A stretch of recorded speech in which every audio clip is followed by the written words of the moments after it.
You have been asking about the graphics mods I use, and since the last Modlist video I released back in 2023, a lot has changed. So I think it is time for an updated version of graphics mods I can't play without. And this I do mean quite literally, as Skyrim to me and many others is a sandbox walking simulator. Modding itself has become the game, but that's a topic for another discussion. In this video, I'll showcase the mods I use for achieving this look for my ENB-based Skyrim. I would describe it as bright, blue shade and fantasy-esque with a sprinkle of realism. The absolute peak performance, if I may say so myself, but not if you ask my PC. Speaking of that old grumpy thing, I'm running an RTX 2080 with an AMD Ryzen 7 3700X with a 2K resolution monitor. With this combination, my Skyrim runs 30 to 40 FPS in outside locations, with unfortunate dips in busy places, and of course 60 FPS interiors. I hope this serves as some kind of benchmark going into this mod list, and if you have more powerful components, you should be well off running it. If you're on a console, many of these mods are unattainable to my knowledge, but there should be some gems that are available to consoles as well, so don't get too discouraged. I've divided this video in 6 sections: Cornerstone mods, texture packs, cities and settlements, environment, location overhauls, and NPCs. It is quite impossible for me to showcase literally every single mod on my MO2, so I have decided to feature those I reckon to be the most impactful to my visual setup in 2025. The link to my full mod list can be found in the description, as well as the link to the mods showcased in this video, as the list is sadly too long to include in the description in its entirety, as I usually do. Now, enough preparing the ground, let's take a look at the first category of the video. And oh, almost forgot, I am Raina, the Bard's College graduate, your humble servant through your modding journey. Now, shall we? Let's begin with the mods I consider as cornerstones, the essentials that I feel are the core of my graphics mod list and don't really fit the other sections of this video. The biggest impact by far is of course done by ENB and a preset. Here I'm using Cabbage ENB with the Nat Weather plugin.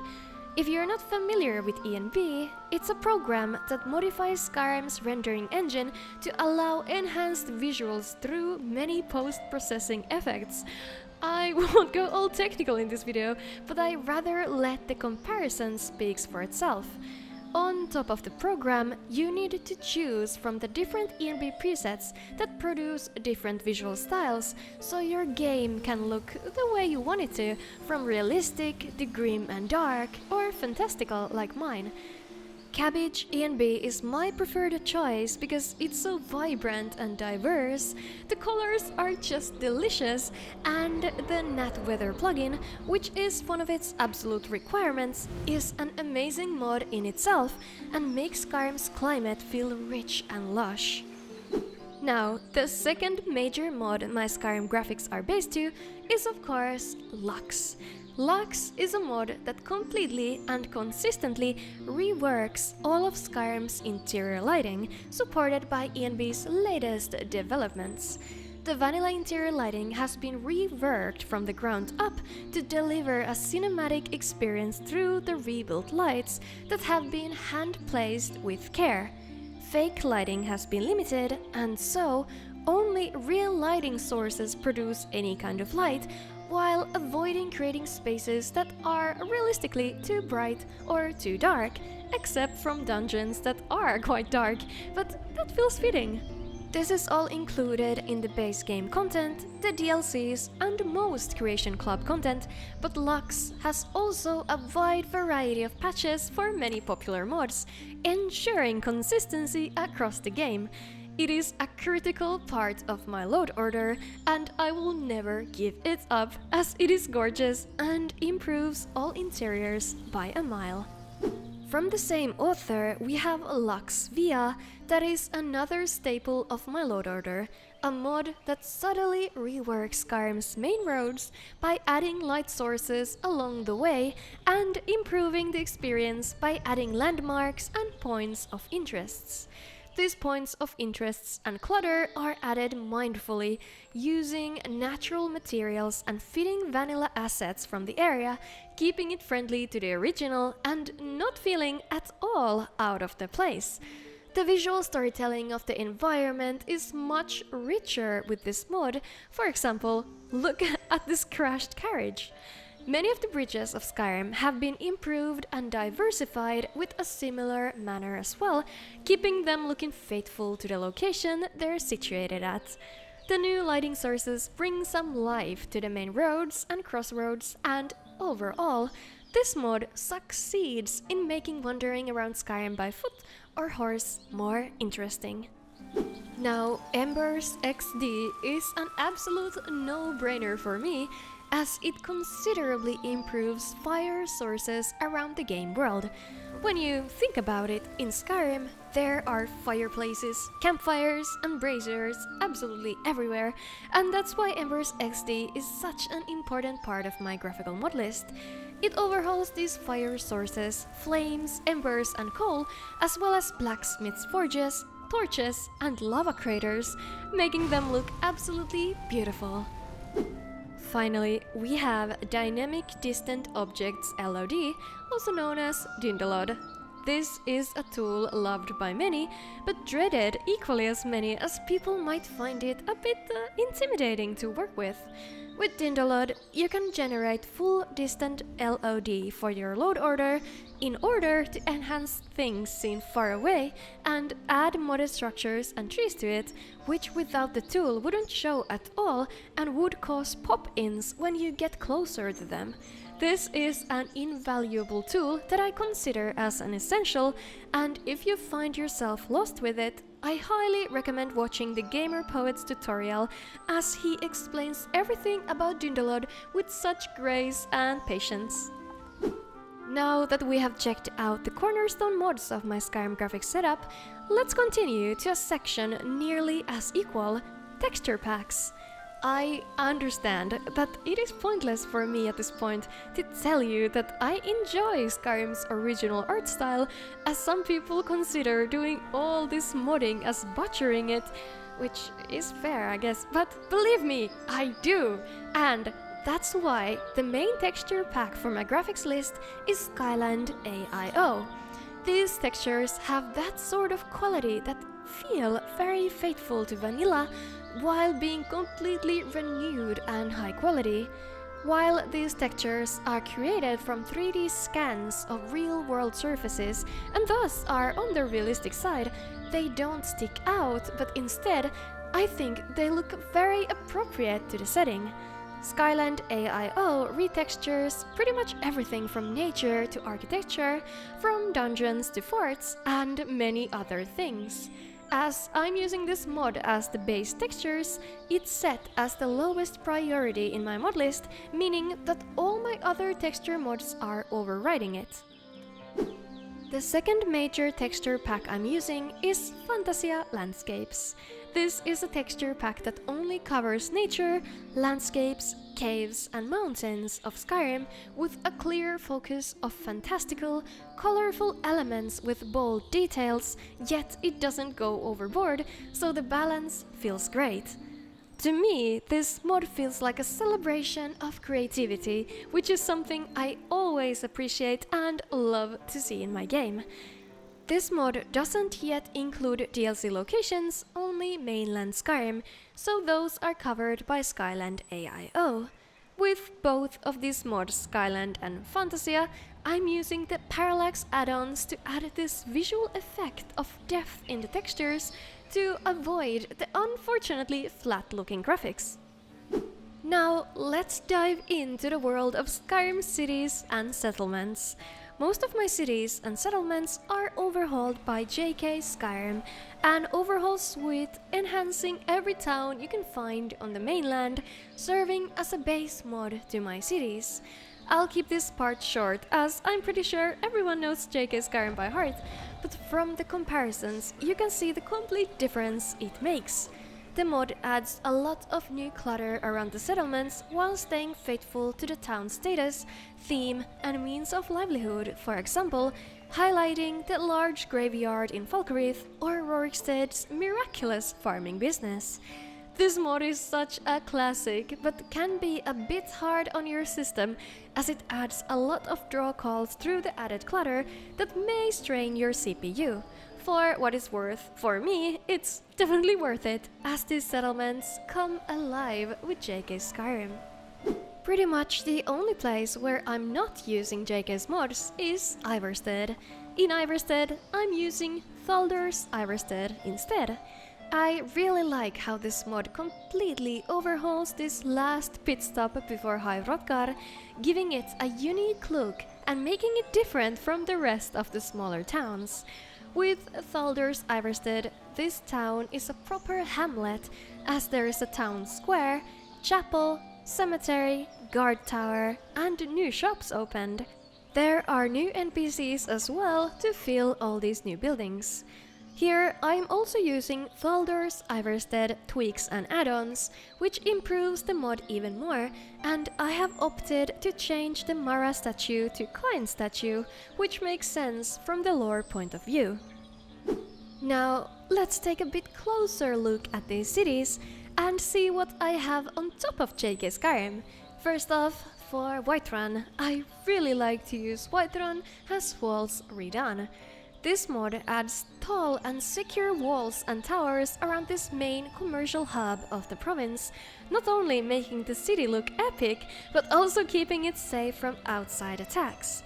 You can walk along the walls, and there is some feeding clutter included to make them feel more natural and realistic in the environment. I also use JK's Whiterun Outskirts, which is a major overhaul to the surroundings of the city, adding a lot of new buildings, clutter and people around Whiterun. There are also new farmlands and proper walls and gates to keep the city even more secure, making it nearly an impenetrable fortress. I think it just looks incredible, especially in the morning light. Finally, when we step inside Whiterun, you can see that I also have city trees. This is Blabos Whiterun 2022. This mod adds many trees and bushes inside the city gates, which is controversial, I know. Yes, Whiterun is located at a tundra, so there shouldn't be trees, but hey, I absolutely love them everywhere and anywhere. The beauty of modding, that is. Next, let's travel north to check out the capital of Skyrim, Solitude. Here you can see the impact of Savig's Solitude Overhaul. When I first tried this mod, honestly, I didn't expect to love it as much as I do now. Inspired by Novigrad from The Witcher 3, this mod overhauls Solitude by adding a lot of new decorative buildings, bell towers and other details to make it feel more cramped, busy and dense with distinct districts. You can't enter these buildings at all, they're just for show, but I think they make this city look simply incredible. And I love this statue depicting Potima in the center. In this city, I also use some additional textures, which is Extravagant Interiors Solitude. This mod retextures the more high-class interiors of Solitude to make them feel extra opulent and luxurious, really highlighting the fact that this is the wealthiest city in all of the province. These textures look stunning and fit Solitude like a glove. Like a fancy glove, indeed. Finally, we have JK's Solitude Outskirts. This mod, most of all, completely transforms the port of Solitude, but also enhances Katla's farm, stables, and the Solitude sawmill, making the outskirts feel busy and appropriate for the largest city and the seat of the High Queen.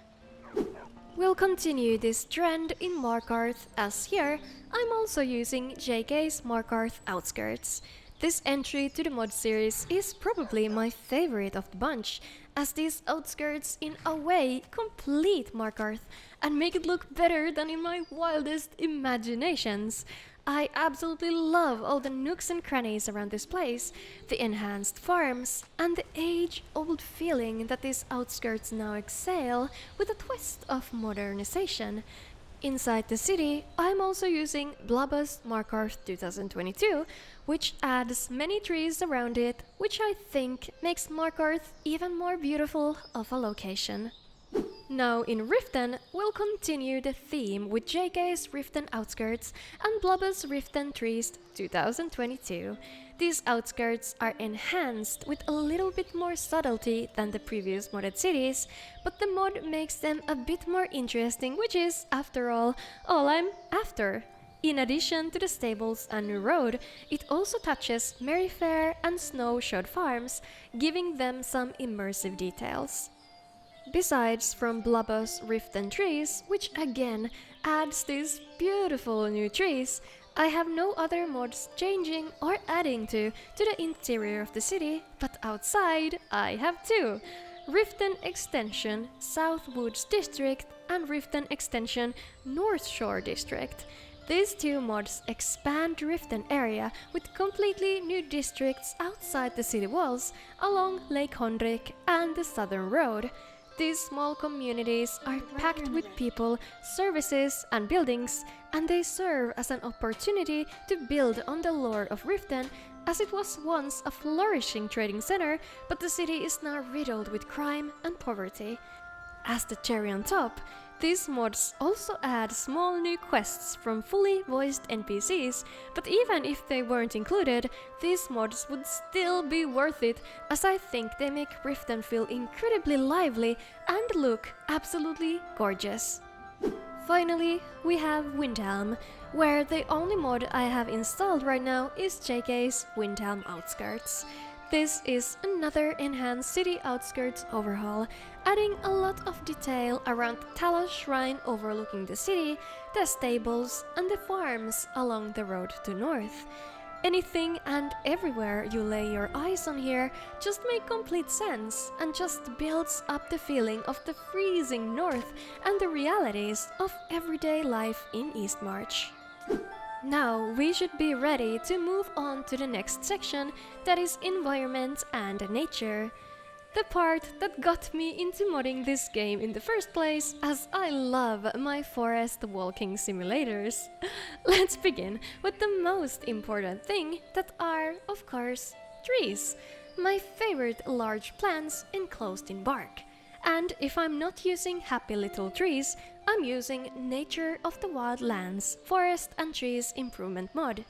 This mod completely reworks Skyrim's forests from the lush southern woods into scarce northern timber and makes nature look incredible. Well, it looks even more incredible if you have only the main mod installed, but here I'm using a tree replacer only version of it as an effort to maintain my frames.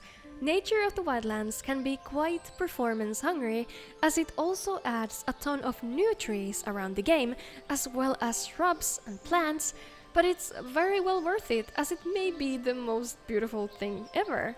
So yeah, the patch I'm using makes the mod only replace existing trees, but whichever you choose for your game, the result should be nothing short of amazing. From the same author, I also use two additional nature mods.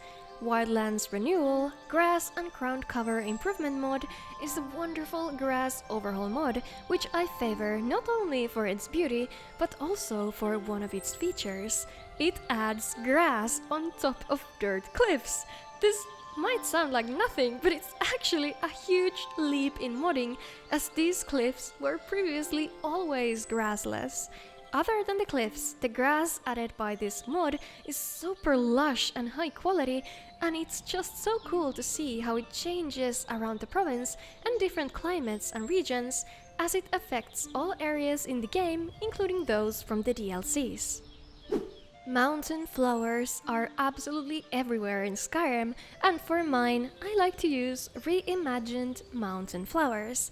This mod replaces all different colored common mountain flowers into other types of blossoms: blue lupines, periwinkles, poppies and dandelions. Even though lupines are considered as an invasive species where I live, I love to see them IRL and in the game, and these dandelions just bring a smile on my face with their cheeriness. They're just so cute. We're going into my water setup now, beginning with TMD The Rift Leaves. This mod adds floating fallen leaves on the lakes, rivers and ponds of the rift, as it makes sense those beautiful orange autumn leaves end up about everywhere.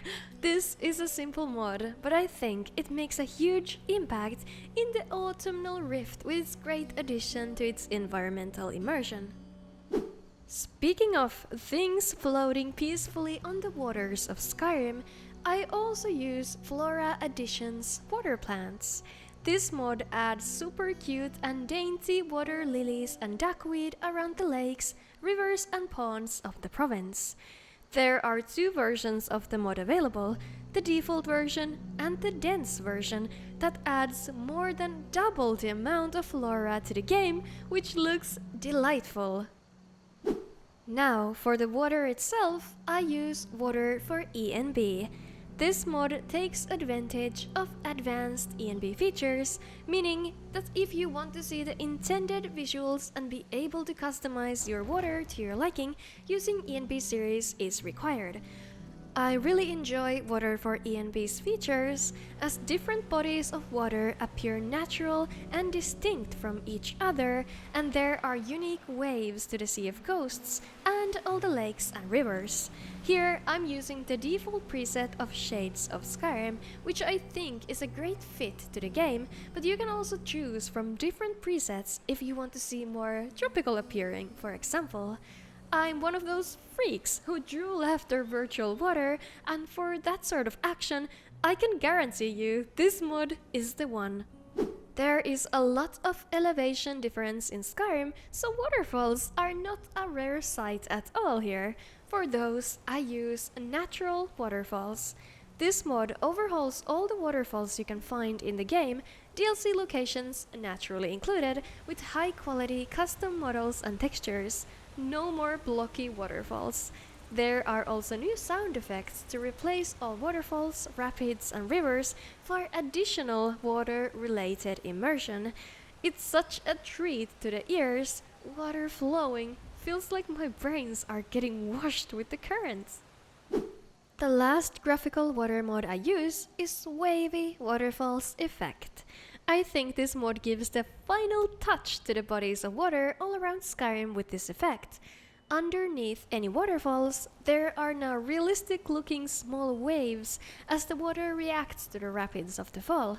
This effect can be seen everywhere, including the volcanic area in Eastmarch, and it's just a small touch of that sweet, elusive immersion.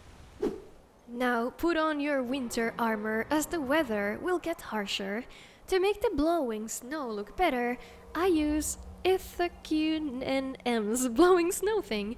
This is a mesh and texture replacer for the snow particles gushing in the air that reacts predictably to lighting effects, and the use of ENB or community shaders is recommended with it.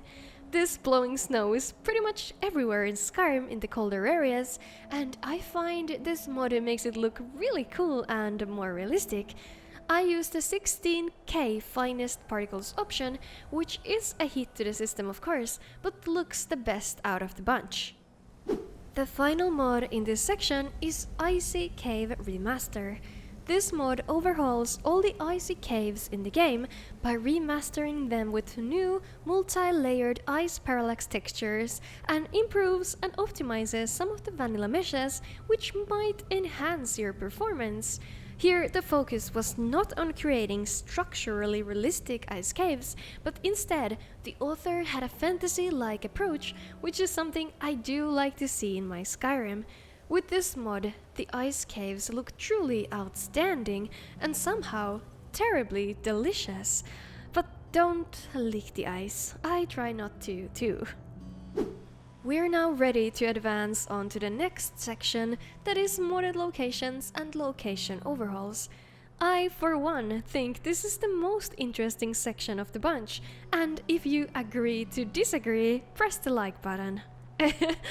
Anyway, we're starting off strong with Daedric shrines all in one.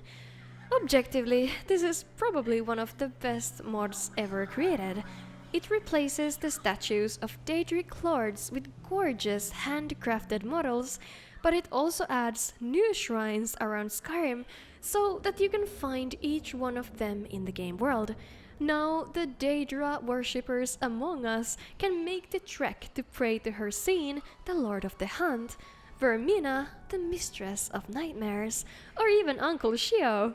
Needless to say, as you guys probably have eyes, the craftsmanship of these new models is fantastic, and finding these shrines while exploring feels truly epic and ominous. To redesign all those Imperial forts infested by bandits and vampires, I use Imperial Castles of Skyrim Fort Battlements version 2. This mod makes point of overhauling these forts to look more like proper castles as they were in earlier Elder Scrolls games by adding parapets, battlements and machicolations to these defensive structures. These designs were inspired by Oblivion's Castle Bruma, Skyrim's Dawnguard castles, and Castle Warwick in England. To maximize compatibility, this mod adds these new wall parts as independent objects that use your textures and doesn't replace the whole of the fort models, keeping things convenient and seamless. Now, let's check out a couple of all-in-ones, beginning with Deadly Dragon Lair locations, Fuzzbeat's Dragon Lairs AIO. This mod overhauls all of the 10 Dragon Lair locations found in Skyrim, making them much more intimidating, interesting, and incredible to look at and to explore. There are a lot of new ancient structures around the Dragon Lairs and added feeding clutter around every corner, keeping the lairs feeling how they used to, but just better in every way. Now, with this mod, I think the boss fight against the dragon holds more weight in these legendary improved locations, and as they look fantastic, this mod is definitely an essential one to have in my mod list. Another must-have AIO mod related to the fearsome dragons in this game is Rin's Dragon Mounts collection. This mod overhauls all of the 22 Dragon Mount locations, making them go from just some weird platforms on the ground to interesting landmarks that hide the secrets of the dragons in their shadows. Well, pretty much, anyway. With the mod, there are a lot of new structures around the mounts, new enemies added, you can possibly find some useful loot nearby, and they're just simply cooler to find and explore around a bit. On top of making them more interesting, the focus has been on ensuring the mounts feel cohesive while also giving each one a distinct identity and maintaining compatibility with additional mods. Now, I have a lot of singular location overhauls, so let's go over them in a more brief fashion. Beginning with Yngvild, A Buried Past, an entry to Fuzzbeat's Dungeons mod series. This mod overhauls the exterior of Yngvild, the weird Nordic ruin on the shoreline of Sea of Ghosts. It adds a lot of detail and visual storytelling around the crypt, as this place deserves some uniqueness, and there's also a completely new boss draugr for you to fight, Unga Hunt Mother with a custom weapon reward. Here we have Harrowing Hamvir Dustman, Fuzzbeat's Dungeons. This one overhauls Hamvir's Rest and Dustman's Cairn in the Whiterun Tundra, making these two locations a bit more logical to be in such a close proximity. Now these barrows are inside this epic walled area, and you must fight or sneak through Hamvir's Rest first before gaining an access to Dustman's Cairn. This new combined location looks awesome, and to remind you, it's the first major dungeon in the Companion's questline, and I think it fits perfectly its importance. Next, we have mods from the Northern Scenery mod series. First off, Northern Scenery Ysgramor's Tomb is an absolute banger with its changes to this Nordic ruins exterior. It's so amazing! Drawing inspiration from Skyrim's concept art, this mod adds a lot of new detail at Ysgramor's Tomb's entrance, which in vanilla is just a hole in the ground. There are shipwrecks all around it and a grand staircase to lead to the tomb, all which looks simply awesome. I love this design with all my heart. Now, another Northern Scenery mod I love is Northern Scenery Whiterun's Tundra. This mod adds a ton of huge new structures in the barren tundra of Whiterun, making it feel riddled with ancient history and makes it a more interesting place to explore. This mod touches the exterior surrounding of Dustman Cairn, the Bleakwind Basin Giant Camp area, and Zenithar Shrine located near Rorikstead. These structures make this area of the game look so cool, and I hate to keep repeating myself, but exploration of the tundra is just so much more fun with this mod. The orc strongholds are not my area of expertise at all, and I don't know much of the orcish culture, but one thing I do know is that orc strongholds mod series makes them absolutely insanely neat to look at. All of the 4 orc strongholds in Skyrim are overhauled by this mod author. Largashbur in the Rift, Nasurbur in Eastmarch, and Dushnik Yal and Mor Khazgur, which are both located in the Reach. Now, these stronghold areas populated by the orcs are expanded, massively fortified, filled with immersive details, and makes them easily distinguishable from simple bandit camps. Epic fortresses, security from any and all outside threats, more space to train, mine, and more population to fill the strongholds. This is what the mighty Orsimer deserve. The same author has also enhanced other dwellings and transformed them into the perfect hideouts for the fearsome orc bandits. Orc Exiles is a mod series that overhauls the cracked Tusk Keep in the Falkreath Forest, Bile Gulch Mine also in Falkreath Hold, and Rift Watchtower in the autumnal Rift countryside.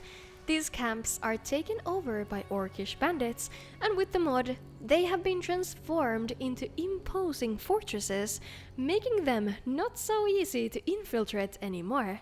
There are a lot of environmental storytelling pieces ingrained to the locations, which is something I always respect the author for, and visually, these dwellings are nothing short of world class. We're finally done with the location overhauls and free to proceed into the final section of the video, which is NPC overhauls. I use quite many of them, so let's begin with Men of Skyrim Refined. This mod is a male NPC overhaul based on Charmers of the Reach that changes these men and boys of Skyrim to look quite different from the original with a very distinct style.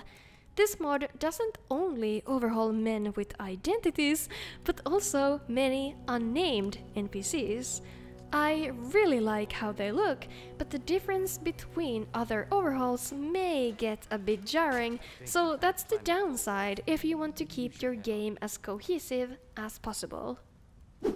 For strictly Whiterun male NPCs, I use Sons of Nirn Whiterun. This is an awesome pack featuring 43 characters. I really enjoy the artistic direction of this author's NPCs and really would love to see some continuation to this mod series in the future. I find these new looks really embody their characters' personality and occupation, as well as their societal status, whether they frequent Cloud District or not. Now, moving to the wonderful women of Skyrim, for them I use my long-time favorite NPC overhaul, Dibella's Blessing. This mod is a blessing to be sure. This mod overhauls the 233 unique female characters in total and makes them look absolutely charming and distinctive. The NPCs' ages are well represented and there's a lot of diversity, scars, birthmarks and acne, and not just silky smooth skin all over. I absolutely adore these ladies and the author's elegant style and can't get enough of seeing these women in my game. From the same author, the Dawnguard and Dragonborn DLC's female NPCs have been overhauled in a similar fashion as well. Blood and Ash is the name of the mod, and it replaces the female vampires, vampire hunters, dark elves, and skull villagers of Skyrim and Solstheim. Just like with Dibella's Blessing, these people really do have some unique character in their faces. Looks like they were crafted with utmost care. For the humans, I also have some smaller NPC overhauls in use, such as Beef Unending, a Civil War replacer. This mod replaces the 6 major characters in the Civil War questline: General Tullius, Ulfric Stormcloak, Legate Rikke, Galmar Stonefist, as well as Hadvar and Ralof, from whom you had to choose between at the beginning to side with one or the other. I think these NPCs look seriously amazing with this overhaul. It's definitely up there with the best ones. Just too bad there isn't more. The unnamed NPCs deserve some love too, and for some of them I use Pan's Nameless Hunters and Pan's Nameless Witches. These two mods overhaul enemy witches and hags, both male and female, as well as the many hunters of the game roaming around in the wild, camping by the rivers and looking for treasures.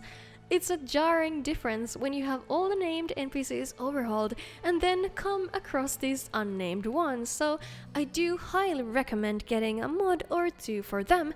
And Pandurable's creations are always a great choice in my opinion.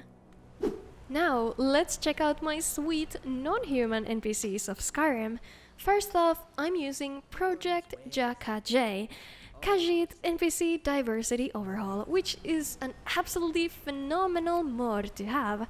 Every Khajiit in the vanilla game are of Cathay first stock, while in the lore there are 17 different types of Khajiit, and it just doesn't make sense. All of them are the same first stock in the game. Project ja-Kha'jay fixes this issue and overhauls the NPCs to be more diverse by changing their first stock, which is determined by the phases of the moon when they're born. This is a mod I will never ever uninstall until it comes all the way down to this and Sky UI, and at that point I might just stop playing altogether. From the same author, for my fierce lizard folk, I use Children of the Hist, an Argonian NPC overhaul. The people of the root of Skyrim deserve a proper overhaul, and this mod is a perfect one for that. The first thing about the changes made by this mod is that now these Argonians are much more colorful and have more interesting features: spikes, fins, patterns, horns, and feathers. They also have new tails, especially the Riften merchant Modest's tail looks fabulous with these peacock-like feathers. Finally, we have Children of the Pariah, an orc NPC overhaul, also from the same author, Sassiest Assassin. I'm sometimes too loyal to a fault to a mod author, but I assure you, this is the best orc overhaul there is. Children of the Pariah makes note of overhauling these characters to make them look awesome and fearsome while staying true to their practical nature. The different orc strongholds are represented with similar colored war paint, and you can see familial ties on their faces as well. The last but not least mod of this video is Divine Wardrobe. This is definitely the mod that people ask about the most, and I just don't remember if I've featured it before, but here it finally is. Divine Wardrobe is a huge vanilla outfit replacer, mostly based and dependent on Apache Divine Elegance Store that adds a store with tons of clothes, some ported from different games. The mod distributes these beautiful garbs around the game on both male and female characters, making everyone look absolutely fabulous. Here I'm using the integration version of the mod, which changes the outfits of specific characters by using spell perk item distribution. The base version replaces these clothes altogether, which I don't want, but that's of course up to you to choose for your own game. We're at the end of the video, and like I said earlier, there's no way I could showcase every single graphical mod I'm using, but I'm at your service at the comment section below, so let me know all your questions if you have any. I'll try to answer to the best of my ability. Please like and maybe even subscribe to the channel if you want to see more videos like this. And if you'd like to support my video creation journey even more, gain access to the Discord server and/or watch some exclusive content, check out patreon.com/bartcollegegraduate. Thanks to Arix Lagenvite, Big Wang, Billy Duncan, Dode Punker, Frank Brackett, Onshore Flyer 15, Ryan Ulrich, The Panicked Monk, and Zach Bell, as well as my other Patreon supporters whom I appreciate the most. Thank you so much for watching the video. See ya!